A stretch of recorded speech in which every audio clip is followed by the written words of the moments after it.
ഇന്നത്തെ ടോപ്പിക്ക് ആട് 3 ആണ്. അപ്പം ഗണാനി, നിൻ്റെ ആട് 3നെ പറ്റിയുള്ള നിൻ്റെ ഒരു എക്സ്പെക്റ്റേഷൻ എന്താണ്, അല്ലെങ്കിൽ ഒരു ഹൈപ്പ് എങ്ങനെയാണ് ഇപ്പോൾ നിലവിൽ? പൊതുവെ ഇവിടെ നല്ല ഹൈപ്പുണ്ട്. ഇപ്പൊ അറിയാലോ, ആട് 3, ആട് 1ഉം ആട് 2ഉം. ആട് 1 ഒട്ടും സ്വീകാര്യ നേടിയ സിനിമയല്ല. പക്ഷെ അത് OTT റിലീസായപ്പോ ഭയങ്കര കൊമേഴ്ഷ്യലിയും കോമഡി എലമെന്റ്സും എല്ലാം കൊണ്ടും ഇങ്ങനെ കയറി. അതുപോലെ തന്നെയാണ് ആട് 2. ആട് 2 കൊമേഴ്ഷ്യലി ഹിറ്റായിരുന്നു. എനിക്ക് തോന്നുന്നു മമ്മൂട്ടിയുടെ ഒരു സിനിമയുടെ കൂടെ ആയിരുന്നു ആട് 2 ഇറങ്ങിയത്. എനിക്ക് ഓർമ്മയില്ല ഏത് സിനിമയാണെന്ന്. അപ്പൊ മമ്മൂട്ടി എന്ന് പറഞ്ഞ വലിയ സ്റ്റാറിനെ വെച്ചുള്ള ഒരു സിനിമയും ആട് 2 വന്നപ്പോഴും ആട് 2 അന്നത്തെ ബോക്സ് ഓഫീസ് ഹിറ്റ് ആയതാണ്. അപ്പൊ ആട് 3 എന്ന് പറയുമ്പോ ഒരു വലിയ എമൗണ്ട് വെച്ച് എടുത്ത ഒരു സിനിമയാണ്, ഒരു ബിഗ് ബഡ്ജറ്റ് സിനിമയാണ്. അപ്പൊ അതിനകത്തെ ക്യാരക്ടേഴ്സിനുള്ള ഫാൻസും അറിയാലോ, ആട്, അബു, അങ്ങനെ പിന്നെ ഓഫ്കോഴ്സ് ജയസൂര്യ, ഷാജി പാപ്പൻ, അങ്ങനെ വരുമ്പോ ഒരു വലിയ സിനിമ ആയിരിക്കും എന്നാണ് എന്റെ ഒരു പ്രതീക്ഷ.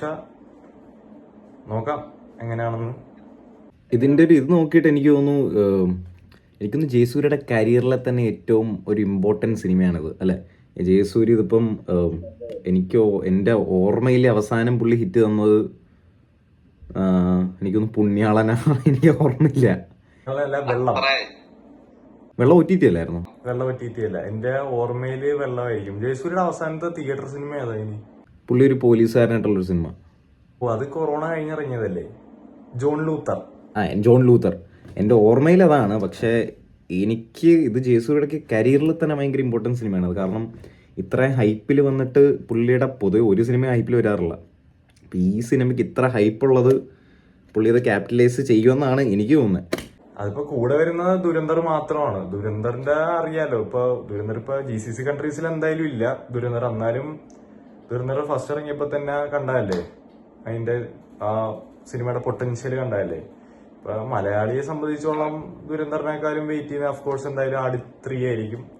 പിന്നെ ജയസൂര്യയുടെ സിനിമ കരിയറിലെ ഏറ്റവും വലിയ സിനിമ തന്നെ ആയിരിക്കും, ഒരു ബ്രേക്ക് ത്രൂ എന്ന് വേണേൽ പറയാം. കാരണം ജയസൂര്യക്കെതിരെ മറ്റേ കുറെ അഭ്യൂഹങ്ങൾ ഇറങ്ങിയായിരുന്നു, മറ്റേ കേസിന്റെ പ്രശ്നങ്ങളൊക്കെ ആയിട്ട്. അതൊക്കെ കഴിഞ്ഞിട്ട് ഇപ്പോഴും ജയസൂര്യയുടെ ആകെയുള്ളൊരു പ്രതീക്ഷയുള്ള സിനിമ ആട് 3 തന്നെ ആയിരിക്കും. അതെ. പിന്നെ ഈ പടത്തിൻ്റെ ഒരു പ്രത്യേകത എന്ന് വെച്ചാൽ ഒരു പ്ലോട്ട് ലൈൻ ലീക്ക് ആയിട്ടുണ്ടായിരുന്നു. ഈ പടത്തിൻ്റെ മെയിൻ പ്ലോട്ട് എന്താണ്, എന്തോ ഒരു ടൈം ട്രാവലിംഗ് ആണ്. പിന്നെ അതിലെന്തോ ഇന്നറിൻ്റെ എന്തോ അണ്ടർവെയറിൻ്റെ സാധനം മാറുമ്പോഴാണ്. അതൊക്കെ ഒരു വെറൈറ്റി കോൺസെപ്റ്റ് ആണ്. വെറൈറ്റി എന്ന് പറഞ്ഞാൽ ഇപ്പൊ നമ്മൾ പലതരം ടൈം ട്രാവൽ കണ്ടിട്ടുണ്ട്. ഇപ്പൊ ഇങ്ങനെ വാച്ച് കൊണ്ട് 24ന്റെ വാച്ച് കൊണ്ട് ഇപ്പൊ മലയാളത്തിൽ ഇതൊരു സത്യം പറഞ്ഞിട്ട് നല്ലൊരു ടൈം ട്രാവൽ സിനിമ ഇറങ്ങിയിട്ടില്ല. ഇപ്പൊ ഇത് കണ്ടെടുത്തോളം ഇതിന്റെ ഒരു ഇൻട്രസ്റ്റിംഗ് പ്ലോട്ട് ലൈൻ ആണിത്. ഇപ്പൊ ഇന്നറിട്ട് ടൈം ട്രാവൽ ചെയ്യാന്ന് പറഞ്ഞ പോലെ. അതുപോലെ തന്നെ ഇൻസ്റ്റാഗ്രാമിൽ നമ്മൾ കുറെ എഡിറ്റ്സ് കണ്ടായിരുന്നു. ഈ 2-ൽ ഡയലോഗ് ഉണ്ട് ജയസൂര്യ പറയുന്നത്, അവരുടെ പണ്ടത്തെ കാലത്തെ ആൾക്കാര് മല വെട്ടിപ്പിടിച്ചും. അതാ ഇപ്പൊ നമ്മുടെ സിനിമയുടെ പ്ലോട്ട് ലൈനിൽ പറയുന്ന പോലെ തന്നെ ആ പാലത്തിന്റെ മേളിൽ എന്ന് പറയുന്ന ഓരോരോ റൂമേഴ്സ് ഇങ്ങനെ ഇറങ്ങുന്നുണ്ട്. നമുക്ക് നോക്കാം, ഇൻട്രസ്റ്റിംഗ് ആയിരിക്കും എന്തായാലും. അതെ, ഇതിനു മുമ്പ് മലയാളത്തിൽ ഇറങ്ങിയ ഒരു ടൈം ട്രാവൽ പടം ഏതാ ഉള്ളത്? എനിക്കൊന്നാ നിവിൻ പോളിയുടെ സിനിമ ടൈം ട്രാവലിംഗ് അല്ലായിരുന്നോ? ആ പുള്ളി ഋഷി ആയിട്ടുള്ള പടം, മഹാവീര്യം, ബ്രിഡ്ജ് ഡയറക്ട് ചെയ്തത്. അത് മാത്രല്ലേ ഉള്ളൂ? വേറെ ഉണ്ടോ? വേറെ എന്റെ ഓർമ്മയിലില്ല. കൊമേഴ്ഷ്യലൊട്ടും സക്സസ് ആവാത്ത സിനിമയല്ലേ അത്? അതെ, അത് മാത്രല്ലേ ഉള്ളൂ, വേറെ ഒന്നും ഇല്ലല്ലോ. ഇതുവരെ ഇറങ്ങിയിട്ടില്ല. അപ്പൊ ഇതൊരു മലയാളികൾക്ക് ഭയങ്കര ഇപ്പൊ ഒരു സിനിമ ഇറങ്ങിയിട്ടുണ്ട്, സംഭവം എന്നും പറഞ്ഞ ആസിഫലിയുടെ അനിയൻ അഭിനയിച്ചത് സിനിമ ഇറങ്ങിയിട്ടുണ്ട്.